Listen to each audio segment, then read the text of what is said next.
আমরা প্রদীপ্তর কথা মতো ভারতীয় জনতা পার্টি বাংলা চায়, বাঙালিকে চায় না, বা আরও একটু অন্যভাবে বলি, বঙ্গবাসীকে চায় না। সত্যি কি তাই?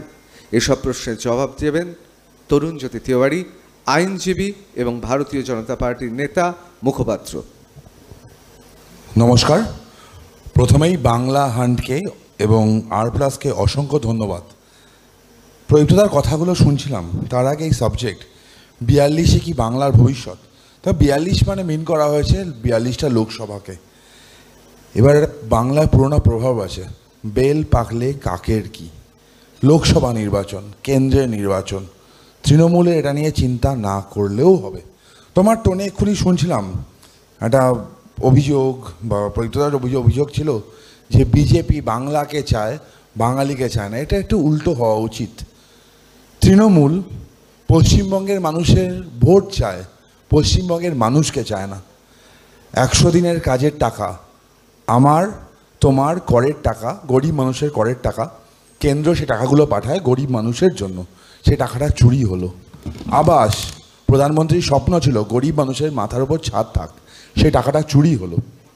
এই 100 দিনের দুর্নীতির কথা এক্ষুনি প্রদীপ্তদা বলছিলেন যে কোনো অভিযোগ এসেছিলো, টিম এসেছিলো, কোনো অভিযোগ নেই। আমি দুটো ইনসিডেন্ট মনে করিয়ে দিই, খালি আমরা ভুলে যাই খুব তাড়াতাড়ি। প্রথম ইনসিডেন্ট, 4টে জেলাকে ফাইন দিতে হয়েছিল। মানে ব্যাপারটা কীরকম দাঁড়ালো তোমার দর্শকদেরও বোঝা উচিত।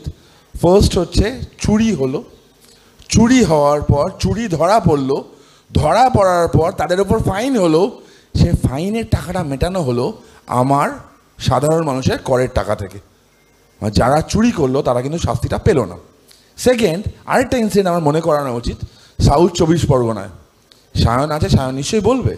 সাউথ 24 পরগনা একটা মানে পুরো জেলায় একটা পুরো ইস্যু দেখা গেল যে 100 দিনের কাজে টাকা পাচ্ছে না বলে একটা মামলা হলো কলকাতা হাইকোর্টে। সেন্ট্রাল গভর্নমেন্ট তার এফিডেভিট দিল, রাজ্য সরকার তার এফিডেভিট দিল, বিকাশ দা কিছু লোকের হয়ে মামলাটা করছিলেন। সেই এফিডেভিটে রাজ্য সরকার স্বীকার করলো যে সেন্ট্রাল টিম এসে দেখিয়ে দিয়েছে যে 600 কোটি টাকার হিসাব পাওয়া যাচ্ছে না। রাজ্য সরকারকে বলেছিল টাকাটা রিকভার করার জন্য। রাজ্য সরকার রিকভার করেছে। কত টাকা রিকভার করেছে? 2 কোটি টাকা। 600 কোটি টাকার হিসাবের মধ্যে ছিল 5 কোটি টাকার নাকি গাছ লাগানো হয়েছে। গাছগুলো যখন জিজ্ঞেস করা হলো কোথায়, বলা হলো গাছগুলো নাকি ছাগলে খেয়ে নিয়েছে। এটা অফিসিয়াল ডকুমেন্ট, অফিসিয়াল স্টেটমেন্ট, রাজ্য সরকারের অলরেডি কোর্টে জমা করা। দেখো 42-এ বাংলার ভবিষ্যৎ কি ভবিষ্যৎ, আমি সেই প্রশ্নে যাব না। কিন্তু বাংলার ভবিষ্যৎ শিল্প, বাংলার ভবিষ্যৎ কর্মসংস্থান, বাংলার ভবিষ্যৎ শিক্ষা, বাংলার ভবিষ্যৎ স্বাস্থ্য, বাংলার ভবিষ্যৎ 100 দিনের কাজ নয়, বাংলার ভবিষ্যৎ চুরি নয়, বাংলার ভবিষ্যৎ রাহাজানি নয়। আমার বাড়ির একটা শিক্ষিত যুবক বা শিক্ষিত যুবতী যে গ্র্যাজুয়েশনটা করেছে, একটা গরিব মানুষের ছেলে যে বহু কষ্ট করে ছেলেটাকে মেয়েটাকে গ্র্যাজুয়েশন বা মাস্টার ডিগ্রি করেছে, তার ভবিষ্যৎ 100 দিনের কাজটা হতে পারে না। 100 দিনের কাজ এটা সাস্টেনেবিলিটির জন্য ইম্পর্ট্যান্ট হয়তো, কিন্তু এটা ভবিষ্যৎ হতে পারে না। তৃণমূল কংগ্রেস প্রচার চালায় যে আমার রাজ্য 100 দিনের কাজে প্রথম।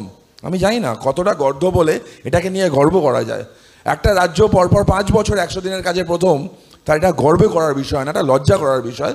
কারণ আমার রাজ্যে কর্মসংস্থান নেই, আমার রাজ্যে চাকরি আলু বেগুন মূলোর মতো বিক্রি হয়, আমার রাজ্যে ওবিসি সার্টিফিকেটে জালিয়াতি হয়, আমার রাজ্যে SC/SC সার্টিফিকেটে জালিয়াতি হয়। দেখো ওবিসির ব্যাপারটা তো আমরা দেখলামই কোর্টে, যে ওবিসি কেন করা হয়েছিল, বামফ্রন্ট সরকার করেছিল, লিগেসি কন্টিনিউ করলো তৃণমূল।